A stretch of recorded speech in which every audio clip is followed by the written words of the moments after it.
नहीं है, सिर्फ एंटीबायोटिक एंटीबायोटिक। बोले सर आएंगे, बंगले पे जाकर के हमारे को ना फीस देनी पड़ रही है। ये यहाँ से सैलरी उठा रहे हैं 70-70, 80-80 हज़ार, लाख रुपए, फिर भी उसके बाद भी हमारे को ना इनके बंगले पे जाकर के फीस देकर के रिक्वेस्ट करनी पड़ रही है कि बोले साहब हमारा पेशेंट भर्ती है, थोड़ा अच्छा ट्रीटमेंट दीजिए उसको। आज इनको टॉयलेट करने गए थे, वहाँ पे बेसुध हो गए, फिर ये पंपिंग कर रहे हैं। बोले हम रिवाइव कर रहे हैं। 4 तारीख से ये रिवाइव ही कर रहे हैं और आज उनको मार दिया इन्होंने। पूछना उनसे, यानी यहाँ पे जो स्टाफ बैठा हुआ है उनको कोई मतलब नहीं है, मोबाइल चलाने से मतलब है, हंसी टिटोले करते रहेंगे, खेलते रहेंगे, गेम खेलते रहेंगे। पेशेंट मरे तो मरे, इनके बिहाफ पे तो इनको कोई मतलब नहीं होता है। अजमेर के रेलवे हॉस्पिटल में सोमवार सुबह जमकर हंगामा हुआ। बता दें, रेलवे से रिटायर्ड एक मरीज की मौत से गुस्साए परिजन व डॉक्टर्स में हाथापाई हो गई, जिसके बाद डॉक्टर्स कार्य बहिष्कार कर हॉस्पिटल से बाहर आ गए। हंगामे की सूचना पर रामगंज थाना पुलिस भी मौके पर पहुंची। इस दौरान मृतक के परिजनों ने डॉक्टर मुकेश बागड़ी पर इलाज में लापरवाही का आरोप लगाया है। फिलहाल दोनों पक्षों की ओर से एक दूसरे के खिलाफ पुलिस में रिपोर्ट दी गई है। इस मौके पर मृतक के बेटे यशवंत ने आरोप लगाते हुए कहा कि डॉक्टर्स को सरकार मोटी तनख्वाह देती है, फिर भी मरीज को इलाज मुहैया कराने के लिए लूट रहे हैं। डॉक्टर्स द्वारा इलाज में लापरवाही बरती गई है, जिससे उसके पापा की मौत हुई है। वहीं पुलिस मामले की जांच में जुटी हुई है। 4 तारीख को मैंने यहाँ पे रेलवे हॉस्पिटल अजमेर में भर्ती कराया था फादर को। उनको पैनक्रियाज और पेट में दर्द, उल्टी दस्त हुए, यहाँ पे भर्ती कराया। यहाँ पर लाने के बाद में इन्होंने फर्स्ट एड दिया, फिर बोल रहे हैं सब नॉर्मल है। 4 तारीख को मैंने दिन में 11:30 बजे भर्ती कराया।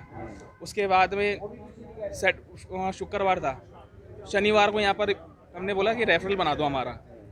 इन्होंने बोला कि आज तो शनिवार है, सारे अधिकारी सब गए छुट्टी पे और कल संडे है, तो आपको ना मंडे को ही अब रेफरल मिलेगा। हम बोल रहे हैं कि हमारे पेशेंट की सीरियस है कंडीशन, आप उनको ट्रीटमेंट तो दो अच्छा सा। कुछ ट्रीटमेंट नहीं है, सिर्फ ड्रिप पे ड्रिप चल रही है और बस ये एक नाम जानते हैं इंजेक्शन का, वो भी एंटीबायोटिक।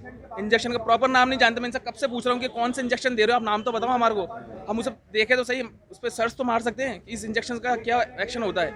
कोई नहीं है, सिर्फ एंटीबायोटिक। बोले सर आएंगे, बंगले पे जाकर के हमारे को ना फीस देनी पड़ रही है। ये यहाँ से सैलरी उठा रहे हैं 70-70, 80-80 हज़ार, लाख रुपए, फिर भी उसके बाद भी हमारे को ना इनके बंगले पे जाकर के फीस देकर के रिक्वेस्ट करनी पड़ रही है कि बोले साहब हमारा पेशेंट भर्ती है, थोड़ा अच्छा ट्रीटमेंट दीजिए उसको। लेकिन इनको कोई मतलब नहीं है। फीस लेने के बाद में बोले ठीक है आपका काम हो जाएगा। हम इनसे पूछ रहे हैं कि बोले सर क्या ट्रीटमेंट चल रहा है, कुछ भी उसके बाद में कोई ट्रीटमेंट नहीं है। सोनोग्राफी करा करके आए थे हम 5 तारीख को। डॉक्टर साहब से बोला कि इसका कंक्लूजन तो निकालो, इसका ट्रीटमेंट तो दो। बोले नहीं, जो ट्रीटमेंट है वही चलेगा, आपका पेशेंट सही है, एक बार हमारे को बताओ तो सही। हम इनसे पूछ रहे हैं कि रिपोर्ट्स, कि बोले रिपोर्ट तो दिखाओ हमारे को। नहीं, वो तो डॉक्टर साहब आएंगे जब भी आप पूछना उनसे। यानी यहाँ पे जो स्टाफ बैठा हुआ है उनको कोई मतलब नहीं है, मोबाइल चलाने से मतलब है, हंसी टिटोले करते रहेंगे, खेलते रहेंगे, गेम खेलते रहेंगे। पेशेंट मरे तो मरे, इनके बिहाफ पे तो इनको कोई मतलब नहीं होता है। मेरे फादर का नाम प्यारेलाल साकला नाम। आज इनको टॉयलेट करने गए थे, वहाँ पे बेसुध हो गए, फिर ये पंपिंग कर रहे हैं। बोले हम रिवाइव कर रहे हैं। 4 तारीख से ये रिवाइव ही कर रहे हैं और आज उनको मार दिया इन्होंने। ये दूसरी बार है, इन्होंने मेरी माँ को भी मारा है 2020 में, कोरोना के टाइम में, क्योंकि भर्ती नहीं करा था इन्होंने। और ये इन्होंने है ना मेरे बाप को भी मार दिया 2022 में। अभी है ना सब रोटियां सेकेंगे, उधर भी सब इकट्ठे हैं, ये सारे एक साथ इकट्ठे हो गए और हमारे ऊपर कार्रवाई करने के लिए तैयार है ये, और अपनी जिम्मेदारी नहीं ले रहे हैं। सब पूरा स्टाफ है, आप पीछे कैमरा घुमा करके देखिए, वो भी अपनी रोटी सेकने के लिए तैयार है। और मेरे साथ में इतनी भीड़ खड़ी हुई है, ये भी मेरा साथ ही देगी, ये मैं पूरे विश्वास के साथ कह सकता हूँ। क्योंकि अभी एक पेशेंट अंदर है, वो खुद बोल रहा है कि बोले भैया उसके पर्चा लेकर घूम रहा है, वो कल एडमिट कराया है, उसके हाथ में फ्रैक्चर है भाई के, और यहाँ पर कोई ट्रीटमेंट नहीं है, कोई एक्सरे नहीं है, कुछ भी नहीं हो रहा उसके साथ में भी। ये दूसरा पेशेंट है मेरे साथ। यहाँ पे उन्होंने बोला सोनोग्राफी होगी, एक दिन तक इन्होंने कोई सोनोग्राफी का कुछ नहीं एक्शन लिया। दूसरे दिन 5 तारीख को इन्होंने सोनोग्राफी के लिए भेजा। सोनोग्राफी की रिपोर्ट आई, हमने बोला कि आप डॉक्टर को बुला लीजिए और सोनोग्राफी दिखाइए। इन्होंने बोला हमने डॉक्टर को सोनोग्राफी की रिपोर्ट भेज दी है, वो आपको जो भी है ट्रीटमेंट है बता दें। हम लोग इस भरोसे में रहे। इस चक्कर में इन्होंने ये अपनी ड्रिप चलाते रहे, जो इनका नॉर्मल रेगुलर होता है। बस एक ही प्रोसेस रहता है इनके पास में, जो भी मरीज आएगा उसके सिर्फ ड्रिप चढ़ाएंगे, उसके अलावा कुछ नहीं। मतलब मरीज का पेशेंट बोलता रहे कि मरीज को क्या परेशानी है, उनको कोई हमें बता तो दो, कोई सीरियस कंडीशन है, कुछ है, ऐसा कुछ भी नहीं बताते ये लोग। उस भरोसे में हम लोग रहे। 5 तारीख हमने निकाल दी। हमने 6 तारीख को हमने सोचा ठीक है रेफरल लेटर बना के हम उनको जयपुर ले जाएंगे, जहाँ इनका पहला ट्रीटमेंट चला था। हम आज इनको लेने आए तो पापा टॉयलेट करने गए थे। कल रात को मैं उनसे बात करके गया हूँ, बिल्कुल सही थे, सही कंडीशन में थे। थोड़ा बहुत बोल रहे थे कि दर्द हो रहा है, वो हो रहा है। हमने भी मान लिया चलो ठीक है, लेकिन इनकी तरफ से कोई नहीं। 2 दिन तक इनके पास डॉक्टर नहीं है, डॉक्टर चेक कर सीनियर डॉक्टर चेक करने नहीं आया। हम लोग इनको बोला कि 2 दिन से हो गया, शनिवार हो गया, शनिवार को भी शाम को कोई डॉक्टर नहीं। हम लोग उसके बंगले पे गए, उसको 200 रुपये फीस दी हमने। मतलब आप देख लो कि हमने उसको 200 रुपये डाले, बंदा कुछ नहीं बोल रहा, सरकारी है ना नौकर, उसके बाद भी 200 रुपये दिए हमने। केस भागड़ी, हाँ बोले हाँ ठीक है, हम लोग हमारी तरफ से अच्छा ट्रीटमेंट कर रहे हैं, हम लोग इस भरोसे में रह गए, हमने इनको रेफर नहीं किया। अगर ये लोग हमें लिख के दे देते कि हमने ये सीरियस कंडीशन है, इनको लेके जाओ, तो हम आज उनसे सीधे ले जाते। लेकिन ये लोग हम लोग दे रहे अच्छे से अच्छा दे रहे, हम लोग इस भरोसे में रहे। लेकिन आज जब सुबह आए तो इन्होंने बस पापा को इस कंडीशन में पहुंचा दिया कि वो आज है नहीं है, और इन्होंने हाथ खड़े कर दिया और बोला कि नहीं आपसे जो बताओ कर लो, ये कर लो वो कर लो, मतलब इस तरीके की धमकी देने लगे। हम लोग तो टाइम कहाँ मिला, टाइम ही नहीं है ना। हम तो फादर को देखेंगे, शिकायत करते फिर ये लोग कहीं नहीं है, फिर हम क्या बड़े को शिकायत करेंगे? इनका क्या काम है फिर? ये लोग मोबाइल में बस मोबाइल लगाएंगे, मोबाइल देखते रहेंगे, इनका क्या काम है फिर? हमारे को भरोसे में मेरा नाम उसने मेरी बात सुनिए सर, मेरी बात सुनिए सर, मेरी बात सुनिए। सोनोग्राफी के लिए लेके जा रहे थे, एक ही गाड़ी के अंदर 5-5 ऐसे बंदे को भर के ऐसे बना जैसे कोई कचरा हो, मरीज नहीं हो, कोई कचरा हो, पेशेंट नहीं हो, वो मतलब इस तरीके से भर के जा रहे थे।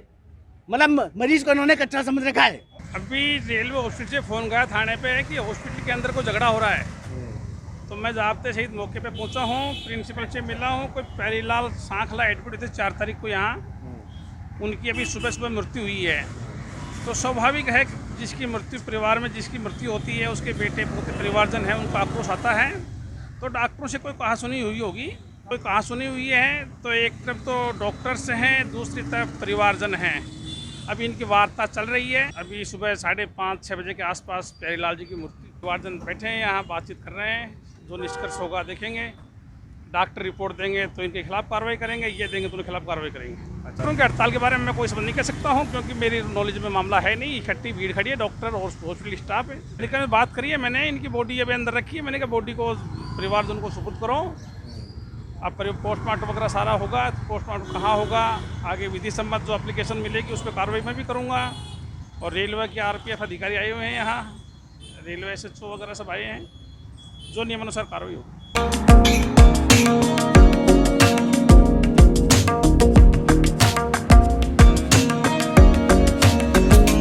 घर, मंदिर या शादी ब्याह किसी भी प्रकार के हवन पूजन की सामग्री के लिए चले आइए दिव्य ट्रेडर्स। हमारे यहाँ हवन पूजन और कर्म कांड से जुड़ी सभी प्रकार की सामग्री वाजिब दामों पर मिलती है। साथ ही घर और किचन की साफ सफाई के लिए क्लीनिंग आइटम भी उपलब्ध। तो आज ही संपर्क करें फ्री होम डिलीवरी के साथ। Divya traders, Saint Johns school के सामने वाली गली, ब्लू कैसल, अजमेर।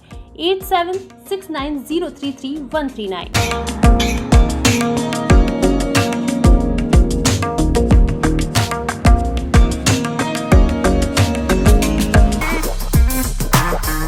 अगर नया वाहन खरीदना है तो चले आइए बत्रा बैटरी शोरूम, जहां आपको मिलेंगे नए मॉडल के इलेक्ट्रॉनिक स्कूटर, साथ ही हो बैटरी इलेक्ट्रॉनिक स्कूटर अलग अलग कलर के साथ मेटेलिक रंगों में उपलब्ध। साथ ही वाहनों के लिए सर्विस सेंटर भी उपलब्ध। तो देर न करें, आज ही संपर्क करें।